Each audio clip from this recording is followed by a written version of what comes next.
বৌমা, বৌমা, এই নাও বেগুন ভাজার সাথে এখান থেকে 2টা মাছ ভেজে তোমার শ্বশুরকে দিও তো। আচ্ছা আম্মা।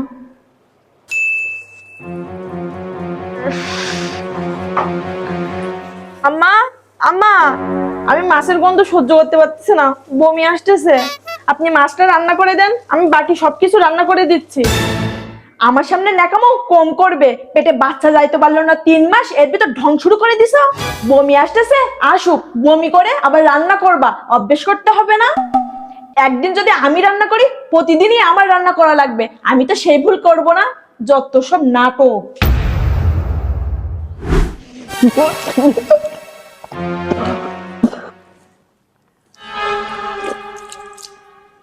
শুনো বউ, বমি করার দরকার হলে বাথরুমে গিয়ে বমি করবা, আমাদের সামনে এভাবে বমি করবা না। চোখের সামনে দেখলে তো ঘেন্না করে।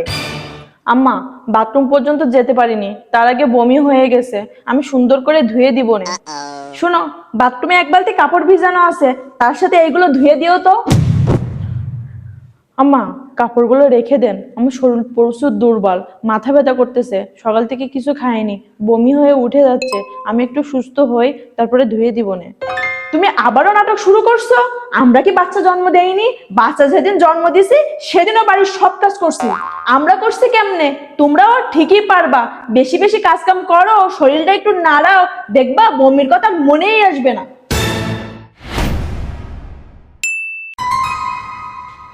আম্মা, আমার তো 7 মাস চলে, জানেন তো আমি অসুস্থ, কিছু খেতে পারি না। আব্বু আম্মু বলতেছিল তাদের কাছে একেবারে যাইতে। এখন কোনো বাপের বাড়িতে যাওয়া হবে না। আমার মেয়ের পরীক্ষা কিছুদিন পরে, সে আসবে 1 মাসের জন্য। তুমি গেলে এই সংসারটা সামলাবে কে? 9 মাস হোক, তারপরে যেও। আম্মা, আপনি কি আমার কষ্টটা একেবারেই বুঝেন না? অসুস্থতা তো কারো বলে কয়ে আসে না। আপনি যদি হঠাৎ অসুস্থ হয়ে যান, আমারই তো আপনাকে দেখাশোনা করা লাগবে।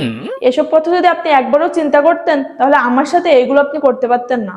তোমার মতন মেয়ে আমার যে কেমন সেবা যত্ন করবে সেটা আমার জানা আছে। আমার কোনো ছেলে বড় হাতে সেবা যত্ন দরকার নাই। আমাদের যা অর্থ সম্পত্তি আছে, দরকার হলে দাসী রাখবো, তারপর কোনো বইয়ের কাছে গিয়ে মরবো না। বোমা, বোমা, আমাকে খেতে দাও, আমার ওষুধ খাওয়ার সময় হয়ে গেছে। আর শুনো, বিছানার চাদরটা আর জামা কাপড়গুলো একটু ধুয়ে দিও তো। 2 দিন হলো জামা কাপড়গুলো পরে আছে, ধোয়া হয় না। শুয়ে শুয়ে তো খাবো খাবো করলে তো হবে না, খাবারগুলো তো রেডি করতে হবে নাকি? রান্না তো করে খাওয়া লাগে না, এই জন্য শুধু খাই খাই মনে আসে। আর বিছানার চাদর ধোয়া হয় না, এভাবে পড়ে থাক, আমার সময় হলে আমি ধুয়ে দেব। আর শুয়ে শুয়ে এভাবে হুকুম করবেন না, দরকার হলে করে নিবেন। বৌমা, আমি একজন বৃদ্ধ মানুষ, তুমি আমার সাথে এমন ব্যবহার কেন করো?